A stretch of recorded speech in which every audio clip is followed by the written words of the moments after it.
Hi, welcome to my channel. ఈరోజు మన recipe అండి ఏబీ ఆలు కుర్మా విత్ చపాతి. వీటి కడుక్కొని నీటుగా ఇలా ఫోర్క్ తోటి పెట్టుకోవాలి. కడుక్కొని ఇలా బొక్కలు పెట్టుకొని ఇవి కుక్కర్లోకి వాటర్లో వేయాలండి. వాటర్లో వేసుకోవాలి. హాఫ్ కేజీ ఆలు ఇది కొంచెం ఉప్పు వేసుకోవాలండి. దొడ్డుప్పు స్టవ్ వెలిగించుకొని కుక్కర్ పొయ్యి మీద పెట్టుకోవాలండి. 3 విజిల్ పెట్టుకోవాలండి. బేబీ ఆలుకి కావాల్సిన కుర్మాకు కావాల్సింది చెక్క, లవంగాయలు, యాలకులు, ఒక 10 నుంచి 15 జీడిపప్పు పలుకులు, ఒక 3 టీ స్పూన్స్ ధనియాలండి. ఇది ఇందులో వేసుకొని జీడిపప్పు నానబెట్టుకోవాలి. ఈ జీడిపప్పుని మాత్రం ఇందులో వేసుకోవాలి. ఇందులో వేసుకొని లైట్గా వేస్ట్ చేసుకోవాలి. జీడిపప్పు నానబెట్టుకోవాలి. ఇలా వేసుకొని ప్లేట్లోకి తీసుకోవాలండి. 2 స్పూన్స్ కొబ్బరి పొడి వేసుకోవాలండి. 2 టమాటాలని ఇలా కట్ చేసుకోవాలి. లేకపోతే దీంట్లోనే మనం నానబెట్టిన జీడిపప్పు తీసుకోవాలండి. మెత్తగా పేస్ట్ లాగా చేసుకోవాలి. టమాటా కాజు పేస్ట్ అలా మెత్తగా పట్టుకోవాలండి. అదే మిక్సీ జార్లో మనం ధనియాలు, యాలకులు, లవంగాయలు, చెక్క వేసుకున్నాం, కొబ్బరి పొడి వేసుకున్నాం కదా, అది కూడా కొన్ని వాటర్ కోసం మెత్తగా పేస్ట్ లాగా పట్టుకోవాలి. ఇలా మెత్తగా పేస్ట్ పట్టుకోవాలండి ధనియాలకి. ఇది ఫుల్ వీడియో ఛానల్లో ఉంది. ఈ రెండింటిని ఇలా మెత్తని పేస్ట్ పట్టుకోవాలి. ఆలు ఇలాగ పుట్టి తీసుకోవాలి. బాండి పెట్టుకోవాలండి. ఇలాగ అలాగే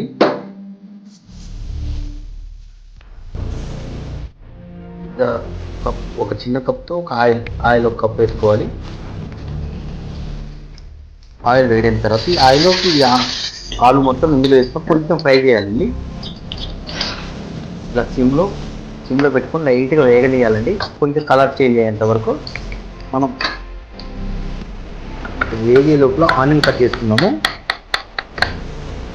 ఆనియన్ ఇలా కట్ చేసుకోవాలి సన్నగా. ఇలా లైట్ బ్రౌన్ కలర్ రావాలండి ఆలు. ఇవి వేరే ప్లేట్లో షిఫ్ట్ చేసుకోవాలి. ఇందులో 1 కప్పు మీద కొంచెం ఆయిల్ వేసుకోవాలండి. ఆయిల్ వేడైన తర్వాత కొంచెం కస్తూరి మెంతి, మనం సన్నగా తరుక్కున్న ఉల్లిపాయలు ఇందులో వేసుకోవాలి. ఆనియన్ కొంచెం కలర్ చేంజ్ అయిన తర్వాత ఇందులోకి 1 స్పూన్ అల్లం పేస్ట్ వేసుకోండి. 1 స్పూన్. ఇందులోనే కొంచెం అల్లం పేస్ట్ పచ్చివాసన పోయేంత వరకు వేగనివ్వండి. దీనికి కావాల్సినంత చిటికెడు పసుపు వేసుకోండి. పసుపు వేసుకున్న తర్వాత మనం మెత్తగా పట్టుకున్న టమాటో కాజు పేస్ట్ వేసుకోండి. జీడిపప్పు టమాటో పేస్ట్ ఇలా ఆయిల్ సపరేట్ అవ్వాలండి. ఫ్రై మంచిగా కావాలి. తర్వాత మనం ధనియాలు అవి పేస్ట్ చేసుకున్నాం కదా మసాలా, ఆ మసాలా కూడా ఇందులో వేసేయాలి. ఇలా ఫ్రై అయిన తర్వాత 1.5 స్పూన్ కారం వేయాలండి. మన టేస్ట్కి సరిపడా ఉప్పు వేసుకోవాలి. కొత్తిమీర తరుపుకోవాలండి ఇలా సన్నగా.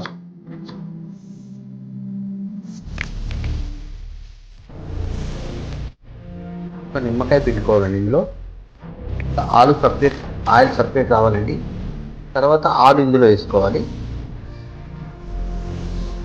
ఇలా రావాలండి టెక్స్చర్ కర్రీ. కొంచెం ఉప్పు అండి, అలాగనే కొంచెం లైట్గా షుగర్ వాటర్ వేసుకోవాలి. ఇందులో కొంచెం ఆయిల్ వేసుకోవాలి.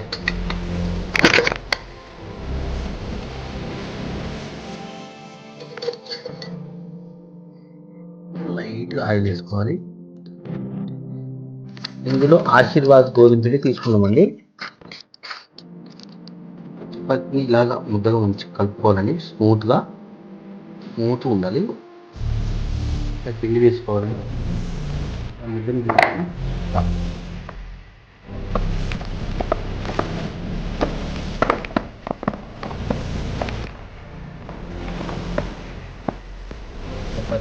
ఆయిల్ అప్లై చేయాలండి.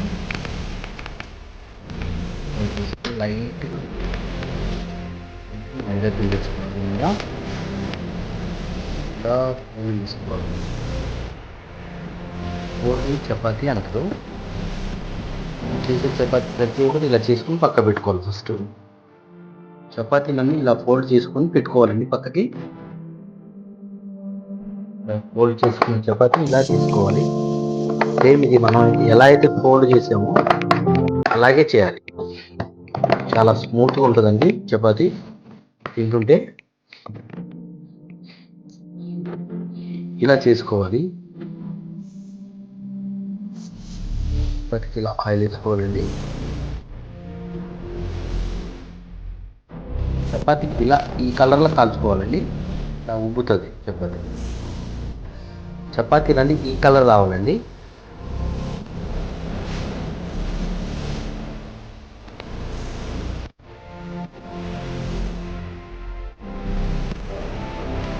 చాలా బాగుంది. చాలా టేస్ట్ ఉంది కూడా. ఇది కూడా ఒకసారి ట్రై చేయండి. ఇది ఛానల్ని సబ్స్క్రైబ్ చేయండి, లైక్ చేయండి, షేర్ చేయండి. చాలా టేస్టీగా ఉంది. ఒకసారి ట్రై చేయండి.